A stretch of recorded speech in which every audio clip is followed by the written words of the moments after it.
Praise the Lord. Hallelujah. நல்ல ஆண்டவரே, இந்த காலை வேளைக்காகவும் நன்றியோடு துதிக்கிறோம். இந்த புதிய நாளை ஸ்தோத்தரிக்கிறோம். உடைய பாடுகள், உடைய அன்பை நாங்கள் இதனை நினைத்து தியானிக்கும் பொழுது, ஆவியானவரே நீ தொடர்ந்து இடைப்படுங்க, உன் நாமத்தை மகிமைப்படுத்துங்க. Fill by your Holy Spirit and guide your people and teach them, Lord. In Jesus' name we pray. இயேசுவின் நாமத்தில் பிதாவே, ஆமென். இன்னைக்கு 21st March 2026 சாட்டர்டே, சனிக்கிழமை. ஹல்லேலூயா. தொடர்ந்து நாம் ஆண்டவருடைய அந்த விசாரணையில இருக்கிறோம். ஆமாம் தானுங்களே, பார்ப்போங்களா? இன்னைக்கு பேதுரு மறுதளிக்கிறாரு. I don't know him. சத்தியம் பண்றாரு, அவருக்கு தெரியாது. Mark 14:72, Mark 14:72. A second time the rooster crowed. Then Peter called to mind that word that Jesus had said to him before the rooster crowed, twice you will deny me 3 times. And when he thought about it, he wept. உடனே சேவல் 2 தரம் கூவிட்டு, சேவல் 2 தரம் கூறுகிறதற்கு முன்னே நீ என்னை 3 தரம் மறுதலிப்பா என்று இயேசு தனக்கு சொன்ன வார்த்தையை பேதுரு நினைவு கூர்ந்தான், மிகவும் அழுதான். ஏசாமி சொன்னாரு, கோழி கூவதற்கு முன்பதாக நீ 3 தடவை என்று சத்தியம் வேற பண்றாரு. சத்தியமா எனக்கு அந்த ஆள் தெரியாது. ஏன்னா அவர் பார்க்கிறாரு, இயேசுவை பிடித்தவர்கள் இயேசுவை என்ன பண்ணி கொண்டிருக்கிறாங்கன்னு.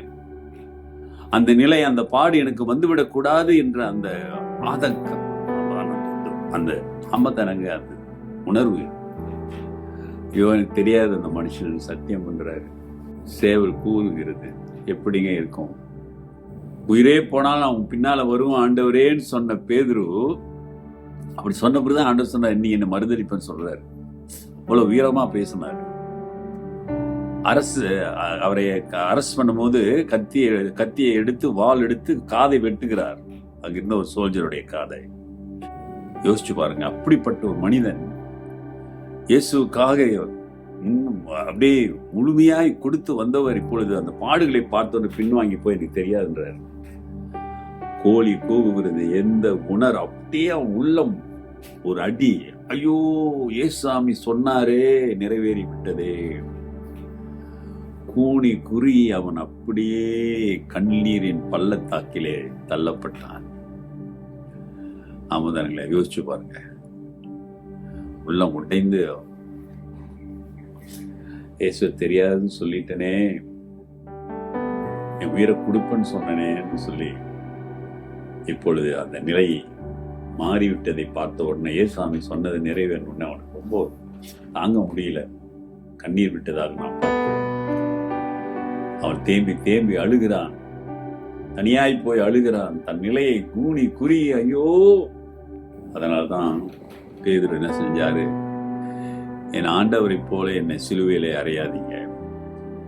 அவருடைய மரணத்தை பற்றி நாம் படிக்கும் பொழுது, அறியும் பொழுது, சிலுவையை தலைகீழா வைத்தேனே, தலைகீழா அறையுங்கன்னு சொன்னார்.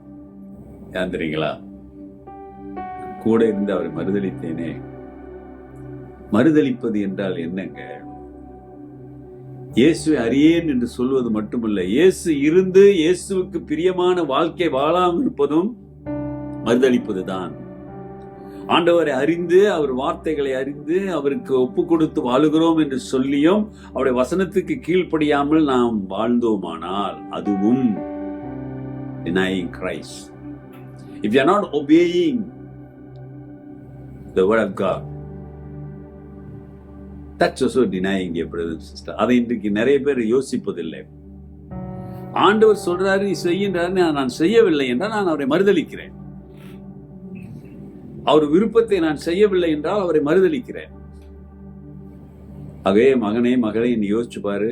நீ மறுதளித்துக் கொண்டிருக்கிறாயா உன் வாழ்க்கையில? முழுமையாய் ஏற்று, ஆண்டவரை ஏற்று, அவருக்கு உண்மையாய் வாழ உன்னை ஒப்புக்கொடு. இந்த தவச காலத்திலே கர்த்தர் புது பலத்தாலே உங்களை நிரப்புவார். ஜெபிப்போம். நல்ல ஆண்டவரே, இந்த காலை வேளைக்காக நன்றியோடு துதிக்கிறோம், வாழ்த்துக்கிறோம், வணங்குகிறோம். போராட்டமான இந்த உலகிலே நாங்கள் பின்வாங்கி போகாதபடி விசுவாசத்திலே பலப்பட உதவி செய்ய. இன்றைக்கு சோர்வா இருக்கிற பிள்ளைகள், ஆண்டவரே நீர்தான் புது பலத்தால் நிரப்பி வசனத்தினாலே பலப்படுத்தி வழி நடத்துங்க. நன்மை கிருபையும் பெருகட்டும் ஆண்டவரே. சிலுவையின் அன்பு ஆட்கொள்ளட்டும். துதி கன மகிமை உண்டாகட்டும். இயேசுவின் நாமத்தில் கேட்கிறோம் ஜீவனுள்ள பிதாவே, ஆமென். நமது ஆண்டவராகிய இயேசுவுடைய கிருபை, பிதாவின் அன்பு, பரிசுத்தாவின் ஐக்கியம் உங்களோடு இருந்து உங்களை ஆசீர்வதித்து காப்பதாக. என் ஆத்துமாவே கர்த்தரை ஸ்தோத்திரி, என் முழு உள்ளமே பரிசுத்த நாமத்தை ஸ்தோத்திரி. என் ஆத்துமாவே கர்த்தரை ஸ்தோத்திரி, அவர் செய்த சகல உபகாரங்களை மறவாதே. ஆமென். Dear brothers and sisters, சகோதரனே சகோதரி, இன்று நீ கர்த்தரை மறுதலித்துக் கொண்டு வாழ்ந்து கொண்டிருக்கிறாயா? உன்னையே சோதித்து பார். Examine yourself. Disobedience is denying Christ. Okay, and God bless.